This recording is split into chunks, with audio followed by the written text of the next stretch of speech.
Saudara-saudari terkasih, pada hari Minggu ini kita akan merayakan Hari Raya Penampakan Tuhan.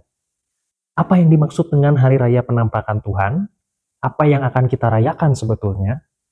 Tentu saja bukan penampakan seperti yang kalau kita lihat dalam film-film horor. Bukan itu.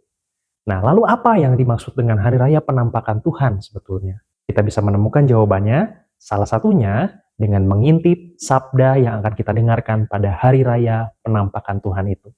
Maka mari kita intip sabdanya dalam Intip Sabda, Insap bersama dengan Frater Revi.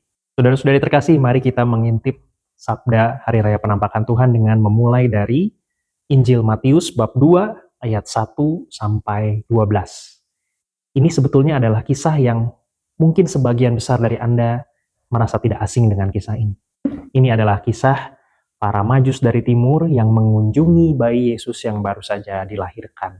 Pada zaman pemerintahan Raja Herodes, sesudah Yesus dilahirkan di Bethlehem, di tanah Yudea, datanglah orang-orang Majus dari timur ke Yerusalem. Kalimat pertama ini adalah kalimat yang menjelaskan latar waktu dan latar tempat. Latar waktunya kapan? Pada zaman pemerintahan Raja Herodes, sesudah Yesus dilahirkan di Bethlehem di tanah Yudea. Dan yang menjadi tokoh dari kisah ini adalah dikatakan, datanglah orang-orang Majus dari timur ke Yerusalem. Mungkin kita sudah sering mendengar istilah orang Majus. Tapi sebetulnya siapakah orang Majus itu? Kalau kita kembali ke teks asli dari Injil, yaitu yang ditulis dalam bahasa Yunani, kata yang digunakan dalam bahasa Yunaninya itu adalah magoi. Magoi itu adalah bentuk jamak dari kata magos. Kalau kita menelusuri ke tradisi pada waktu itu, magos itu sering dikaitkan dengan kaum imam, kaum khusus yang belajar, yang sekolah, yang punya pengetahuan banyak, yang kualitas hidupnya dianggap baik. Nah, waktu itu kata magos sering dikaitkan dengan kaum imam, terutama dalam tradisi bangsa Persia, yang letaknya memang di timur dari orang-orang Yahudi. Nah, kemudian kalau kita melihat ke tradisi Yunani, tradisi Helenis, maka magos itu sering dikaitkan dengan kaum terpelajar. Kalau kita menggunakan bahasa hari ini, ilmuwan, orang-orang yang sekolah tinggi, orang-orang yang punya banyak pengetahuan, peneliti barangkali begitu, ahli tertentu. Dan orang-orang magos ini, yang disebut magos, itu sering dikaitkan dengan sifat bijaksana. Maka tidak heran kalau orang-orang yang disebut magos ini juga sering direkrut sebagai penasihat. Dan hal yang menarik dari sini, dari kata magos ini juga sebetulnya cukup dekat dengan kata magic dalam bahasa Inggris. Kata magos juga agak dekat dengan orang-orang yang dikatakan punya ilmu tertentu, punya unsur-unsur magic tertentu, sihir tertentu. Namun demikian, Injil Matius tidak ingin mengaitkan orang-orang Majus ini atau magos ini dengan unsur klinik, dengan unsur magic. Tidak. Nah, yang ingin disampaikan oleh Matius dengan kata magos atau kata magoi tadi, atau orang-orang Majus ini adalah orang-orang yang terpelajar, orang-orang yang belajar, yang sekolah, yang punya pengetahuan yang cukup tinggi. Dan waktu itu salah satu pengetahuan atau ilmu yang banyak didalami adalah ilmu astronomi, ilmu perbintangan. Maka jangan heran saudara-saudari kalau nanti dalam bagian selanjutnya dari teks ini, dari kisah ini, orang-orang Majus ini kemudian menggunakan salah satunya adalah bintang sebagai petunjuk jalan. Karena memang mereka mempelajari ilmu perbintangan. Mari kita lanjutkan. Mereka bertanya-tanya. Mereka itu maksudnya orang-orang Majus ini bertanya kepada siapa? Bertanya kepada Herodes. Mereka bertanya, di manakah dia, raja orang Yahudi yang baru dilahirkan itu? Kami telah melihat bintangnya di timur, dan kami datang untuk menyembah dia. Nah, ini dengan jelas menunjukkan bahwa orang-orang Majus ini menggunakan ilmu pengetahuan yang mereka kuasai, salah satunya adalah ilmu perbintangan, untuk melihat ada tanda-tanda tertentu yang mau menunjukkan bahwa ini sepertinya ada penyelamat baru dilahirkan, raja orang Yahudi yang baru dilahirkan, dan mereka mengikuti bintang atau petunjuk itu. Mendengar hal itu, terkejutlah Herodes beserta seluruh Yerusalem. Karena mungkin Herodes juga baru tahu bahwa ada sang penyelamat raja orang Yahudi yang baru dilahirkan. Dan bagi Herodes, berita tentang raja orang Yahudi yang baru dilahirkan ini bukanlah berita baik, ini adalah berita buruk. Kenapa? Artinya Herodes jadi punya saingan. Wah, jangan sampai kekuasaan yang sudah saya miliki sekarang itu tersaingi oleh si raja orang Yahudi yang baru saja dilahirkan itu. Dengan kata lain, sebetulnya Herodes sedang dalam keadaan panik waktu itu. Ketika mendengar dari orang-orang Majus ini bahwa ada raja orang Yahudi yang baru saja dilahirkan. Dalam kepanikan itu kemudian Herodes dikatakan mengumpulkan semua imam kepala dan ahli Taurat bangsa Yahudi, kemudian dimintanya keterangan dari mereka di mana Mesias akan dilahirkan.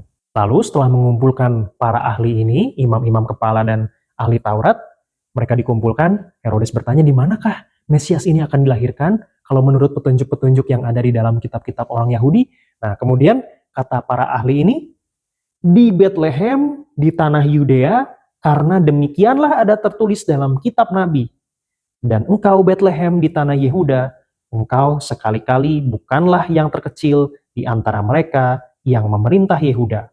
Karena dari engkaulah akan bangkit seorang pemimpin yang akan menggembalakan umatku Israel. Saudara-saudari, para imam kepala dan ahli-ahli Taurat ini memprediksi bahwa Mesias itu dilahirkan di Betlehem. Karena mereka merujuk ke salah satu tulisan para nabi katanya. Kemudian salah satunya dikutip di Betlehem. Nah, ayat yang dikutip dalam Injil Matius ini sebetulnya bisa kita temukan di dalam kitab Nabi Mika. Nabi Mika bab 5 ayat 2. Nabi Mika di dalam nubuatnya secara gamblang menyebutkan bahwa di Betlehemlah sang penyelamat Mesias itu akan dilahirkan dan akan menjadi pemimpin penyelamat bangsa Israel. Dengan menunjukkan hal ini, sebetulnya Matius ingin menegaskan bahwa kelahiran sang Mesias, sang penyelamat, itu sudah dinubuatkan oleh para nabi. Jadi ini bukan sesuatu yang baru, bukan tiba-tiba ujuk-ujuk Mesias dilahirkan di Betlehem. Tidak. Mesias yang dilahirkan di Betlehem ini adalah kepenuhan dari nubuat para nabi-nabi Israel. Selain itu, jangan lupa bahwa tadi dikatakan di dalam Injil Matius, Herodes itu minta saran, minta pendapat dari siapa? Dari para imam kepala dan ahli-ahli Taurat. Ini bukanlah pihak yang sembarangan, ini bukan orang sembarangan. Ini adalah para pemimpin orang-orang Yahudi. Artinya tafsiran mereka atas kitab para nabi itu bukan tafsiran yang sembarangan juga. Ini adalah tafsiran yang sangat-sangat berwibawa, sangat bisa dipercaya. Matius ingin menegaskan kepada para pembacanya bahwa jangan main-main loh, Mesias yang dilahirkan di Betlehem ini tuh adalah kepenuhan nubuat para nabi yang sudah lama dinubuatkan. Setelah menemukan jawabannya bahwa sang Mesias ini dilahirkan di Betlehem, maka Herodes memerintahkan kepada orang-orang Majus itu untuk pergi ke Betlehem. Nanti kalau misalnya sudah ketemu di mana letaknya, tolong balik lagi ke sini kabari saya. Kurang lebih itu yang ingin dikatakan Herodes. Bahkan Herodes menipu mereka dengan mengatakan supaya nanti saya bisa ikut menyembah dia. Padahal sebetulnya tentu saja tidak. Herodes punya niat buruk pada bayi yang baru dilahirkan ini, raja orang Yahudi ini. Lalu apa yang dilakukan oleh orang-orang Majus ini? Mereka betul pergi mencari raja orang Yahudi yang baru saja dilahirkan itu dengan bantuan bintang penuntun. Dikatakan oleh Injil Matius, lihatlah bintang yang mereka lihat di timur itu mendahului mereka hingga tiba dan berhenti di atas tempat di mana anak itu berada. Bintang itu adalah simbol dari penyertaan Allah. Allah menyertai perjalanan orang-orang Majus itu supaya sampai ke tempat di mana anak itu berada. Artinya Allah tidak meninggalkan orang-orang Majus ini. Allah menyertai mereka. Mengapa menggunakan petunjuk bintang? Tentu saja karena itu adalah cara yang dipahami oleh orang-orang Majus itu. Allah biasanya memberikan petunjuk kepada manusia itu lewat bahasa-bahasa yang dipahami oleh manusia. Kalau orang yang dituntuni adalah orang-orang Majus yang memahami bahasa atau ilmu perbintangan, maka Allah pun menggunakan bahasa yang mereka ketahui, mereka pahami, yaitu dalam bentuk bintang. Lalu setelah sampai di tempat bayi itu, setelah sampai di tempat bayi Yesus, apa yang dilakukan oleh orang-orang Majus ini? Mereka masuk. Kemudian dikatakan mereka melihat anak itu bersama Maria, ibunya. Lalu mereka sujud menyembah Dia. Saudara-saudari terkasih, perlu diketahui bahwa orang-orang Majus ini dikatakan orang-orang Majus dari timur. Mereka bukan orang Yahudi. Lalu, mengapa mereka sampai mencari-cari raja orang Yahudi ini, mencari-cari Yesus? Saudara-saudari, Injil Matius ingin mengatakan kepada para pembacanya bahwa kelahiran Sang Penyelamat ini, Mesias ini, bukan hanya untuk orang-orang Yahudi saja, tetapi untuk orang-orang di luar Yahudi juga. Dengan demikian, kisah ini sebetulnya adalah kisah yang mau membuat keselamatan menjadi universal. Bisa dirasakan oleh semua orang, semua bangsa, siapapun itu boleh menerima keselamatan yang ditawarkan oleh Sang Bayi Penyelamat yang baru saja dilahirkan ini. Dan ini sangat berkaitan dengan niat awal dari Matius menulis Injilnya. Matius sejak awal memang sudah menyiapkan Injil tulisannya ini untuk dibaca oleh para pembaca yang terutama adalah orang-orang Yahudi. Jadi biasanya setiap Injil itu punya pembaca yang ditujukan sebagai pembaca utama. Nah, kalau untuk Injil Matius, pembacanya terutama memang ingin diarahkan kepada orang-orang Yahudi. Maka jangan heran kalau dalam Injil Matius ada banyak hal, ada banyak kisah, ada banyak bagian dari Injil Matius yang memang sengaja digunakan untuk meyakinkan orang-orang Yahudi bahwa keselamatan dari Yesus Kristus itu bukan hanya untuk orang-orang Yahudi saja, tetapi untuk semua bangsa. Salah satunya lewat kisah orang-orang Majus dari timur yang mereka bukan orang Yahudi, tetapi mereka datang menyembah Tuhan Yesus. Kemudian dikatakan mereka pun membuka tempat harta bendanya dan mempersembahkan persembahan kepada anak itu, yaitu emas, dupa, dan mur. Saudara-saudari, apa sih maksudnya dari 3 persembahan ini? Emas, dupa atau kemenyan, dan mur. Pada waktu itu emas itu biasanya digunakan oleh orang-orang yang punya kuasa, oleh orang-orang yang punya jabatan tinggi, yaitu raja. Maka persembahan emas itu adalah simbol pengakuan bahwa bayi ini adalah sang raja. Dupa itu biasanya adalah wewangian yang digunakan dalam upacara ritual-ritual keagamaan. Maka dengan dipersembahkannya kemenyan atau dupa, ada pengakuan dari orang-orang Majus ini bahwa bayi ini itu adalah Allah. Bayi ini bukan sembarang manusia, ini bayi yang sifatnya ilahi. Lalu persembahan yang ketiga adalah mur. Mur yang dimaksud di sini juga adalah wewangian. Tapi wewangian yang biasanya digunakan untuk praktik-praktik pengobatan, atau kalau pada zaman itu juga banyak digunakan untuk biasanya mengurapi jenazah. Ini persembahan yang ketiga ini agak aneh kalau dikaitkan dengan bayi Yesus. Apa maksudnya orang-orang Majus ini memberikan persembahan wewangian untuk jenazah? Seperti tidak ada hubungannya. Tapi sebetulnya kalau mau ditafsirkan, persembahan yang ketiga ini yaitu mur. Ini adalah simbol dari kemanusiaan Yesus dan pengorbanan Yesus. Di bagian akhir dari Injil Matius ini dikatakan, kemudian karena diperingatkan di dalam mimpi supaya jangan kembali kepada Herodes, mereka pun pulang ke negerinya melalui jalan lain. Jadi, orang-orang Majus ini yang tadi oleh Herodes sudah diperingatkan, nanti kalau sudah ketemu balik lagi ya ke saya, supaya saya bisa datang dan ikut menyembah. Nah, mereka sudah diperingatkan dalam mimpi bahwa jangan sampai kamu balik lagi ke arah yang sama seperti waktu kamu berangkat. Jadi kamu pulangnya muter saja lewat jalan yang lain, supaya tidak ketemu dengan Herodes yang punya niat jahat kepada Yesus. Saudara-saudari, kalau kita mau menafsirkannya untuk kehidupan spiritual rohani kita, maka sebetulnya bagian akhir dari teks Injil ini juga punya makna. Setelah orang-orang Majus ini berjumpa dengan Yesus, berjumpa dengan bayi Yesus, nah, mereka kemudian mengalami perubahan. Jadi yang tadi awalnya jalannya lewat jalan A, pulangnya lewat jalan B. Artinya ada perubahan pola hidup, ada perubahan jalan hidup. Setelah berjumpa dengan Tuhan, ada perubahan jalan hidup. Perubahan jalan hidup itu sebetulnya adalah simbol dari pertobatan, ada perbaikan diri.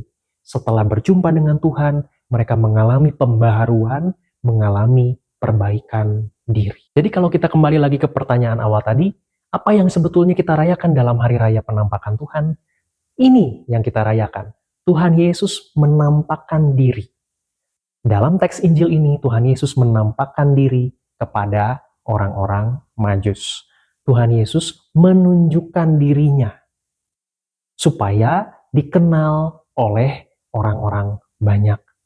Dan yang menjadi perwakilan dari orang yang menerima penampakan Yesus ini adalah orang-orang Majus dari timur, yang sebetulnya ingin menunjukkan kepada kita bahwa ternyata Yesus itu menunjukkan dirinya, menampakkan dirinya kepada bangsa-bangsa yang ada di luar bangsa Yahudi. Artinya, penyelamat ini bukan hanya hadir sekali lagi untuk orang-orang Yahudi saja, tetapi untuk semua bangsa secara umum, secara universal. Semuanya boleh menerima keselamatan dari Tuhan Yesus. Gambaran kita tentang penampakan Tuhan akan semakin lengkap kalau kita membaca bacaan pertama dan bacaan keduanya.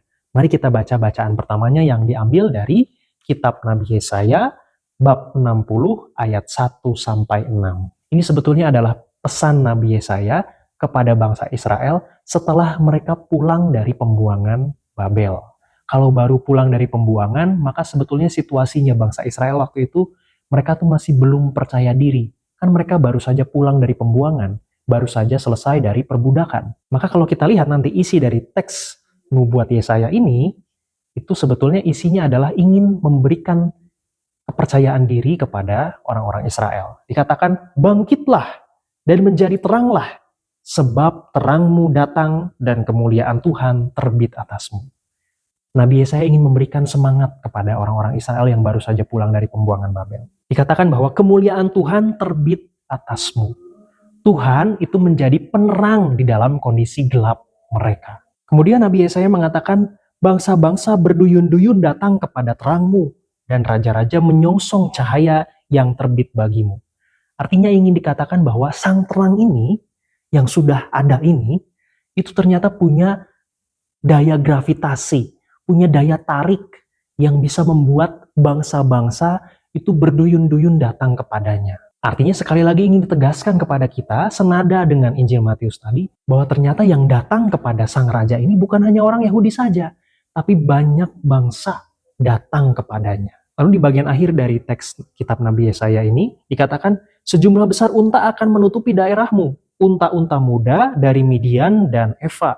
Mereka semua akan datang dari Sheba, akan membawa emas dan kemenyan, serta memberitakan perbuatan-perbuatan masyur dari Tuhan.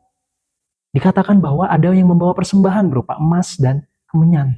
Ini serupa atau senada, mirip dengan apa yang terjadi pada Injil tadi. Apa yang dibawa oleh orang-orang Majus, emas dan kemenyan. 2 di antara 3 yang dibawa oleh mereka. Maka sebetulnya apa yang terjadi di dalam Injil itu sudah diprediksi, sudah dinubuatkan, sudah diramalkan oleh Nabi Yesaya. Ini bukan sesuatu yang baru, semuanya adalah pemenuhan dari nubuat para nabi. Salah satu pesan penting dari bacaan pertama ini adalah ada pada kalimat pertamanya. Bangkitlah dan menjadi teranglah, sebab terangmu datang dan kemuliaan Tuhan terbit atasmu. Nabi Yesaya meminta para pembacanya, jadilah terang, karena terangmu sudah datang. Jadi karena Yesus sang terang ini sudah hadir ke dalam hidup kita, maka jadilah terang. Kalau Yesus mau menerangi bangsa-bangsa, maka kita pun diajak untuk menjadi terang seperti yang dilakukan oleh Yesus. Lalu apa yang dikatakan oleh bacaan kedua? Bacaan kedua diambil dari surat Rasul Paulus kepada umat di Efesus. Surat Paulus kepada umat di Efesus ini ingin kembali menegaskan lagi kepada semua pembacanya bahwa Yesus Kristus datang ke dunia bukan hanya untuk satu bangsa saja, tapi untuk semua bangsa. Karena dikatakan orang-orang bukan Yahudi pun turut menjadi ahli waris, ikut menjadi anggota-anggota tubuh, serta peserta dalam janji yang diberikan oleh Kristus Yesus. Maka kalau kita mau menyimpulkan dari 3 bacaan yang akan kita dengarkan pada Hari Raya Penampakan Tuhan, kita bisa mendapatkan 3 pesan sekurang-kurangnya. Yang pertama, tadi dari kisah dalam Injil, kita melihat bahwa Tuhan itu menuntun orang-orang Majus sampai kepada tempat di mana Yesus berada. Artinya, Tuhan Allah Sang Terang, atau yang tadi digambarkan dalam simbol bintang, itu menuntun perjalanan manusia. Tuhan itu memberikan tuntunan kepada kita lewat bahasa yang kita pahami. Kalau tadi orang-orang Majus itu dituntun oleh Tuhan melalui bintang, karena memang mereka pahamnya itu, taunya itu.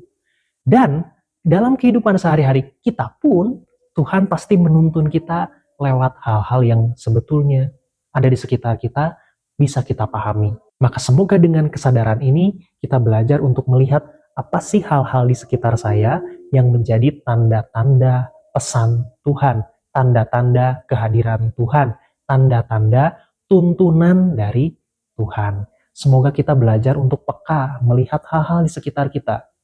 Mungkin ada tuntunan dari Tuhan lewat suami kita, lewat istri kita, anak-anak kita, keluarga kita, sahabat terdekat kita, atau bahkan orang-orang yang kita sedang musuhi, orang-orang yang menyebalkan, yang membuat kita marah. Mungkin Tuhan juga ingin memberikan tuntunan kepada kita lewat orang-orang itu. Maka mari kita belajar terbuka untuk peka pada tuntunan Tuhan yang ada di sekitar kita, dan harusnya kita bisa memahaminya seperti orang-orang Majus yang bisa memahami tuntunan Tuhan lewat bintang. Pesan yang kedua kita dapatkan dari bacaan pertama. Tadi bacaan pertamanya, kitab Nabi Yesaya memberikan pesan kepada kita, jadilah terang, sebab terangmu sudah ada. Karena kita ini sudah menerima sang terang dalam hidup kita, Tuhan Yesus, maka diharapkan terang itu tidak hanya berhenti dalam diri kita saja, tetapi menyinari juga orang-orang yang ada di sekitar kita. Tadi dalam Injil Matius dikatakan, setelah orang-orang Majus itu berjumpa dengan Yesus, mereka mengambil jalan yang lain. Jadi kita mengambil inspirasi dari situ bahwa setelah berjumpa dengan Tuhan, ada perubahan jalan, ada perbaikan hidup dalam diri orang-orang Majus ini. Sama pula dengan kita. Kalau sudah menerima Tuhan di dalam kehidupan kita, mudah-mudahan kita juga mengalami perubahan jalan, mengalami perbaikan diri. Dan tidak hanya kita saja yang mengalami perbaikan diri, tapi kalau kata Nabi Yesaya tadi, jadilah terang juga untuk yang lain. Maka artinya kita belajar untuk membawa yang lain juga, memperbaiki diri juga. Dan pesan yang ketiga yang tadi kita banyak ulang-ulang adalah bahwa keselamatan dari Tuhan Yesus adalah keselamatan yang sifatnya universal. Semua orang bisa menerimanya. Maka bukan hanya orang-orang yang kita senangi saja yang akan menerima keselamatan Tuhan. Orang-orang yang tidak kita senangi juga adalah orang-orang yang layak menerima keselamatan dari Tuhan. Kita jangan sampai menjadi penutup saluran keselamatan untuk orang-orang, terutama orang-orang yang tidak kita senangi, orang-orang yang kurang menyenangkan untuk kita. Tentu saja ini adalah misi yang tidak mudah. Kita semua pasti akan mengalami tantangan untuk menjalankan ini. Tapi jangan lupa, Tuhan yang kita ikuti, Tuhan yang menampakkan diri kepada orang-orang Majus, itu adalah Tuhan yang ingin menampakkan diri kepada semua bangsa, bukan hanya bangsa tertentu saja. Maka belajarlah dari Tuhan kita.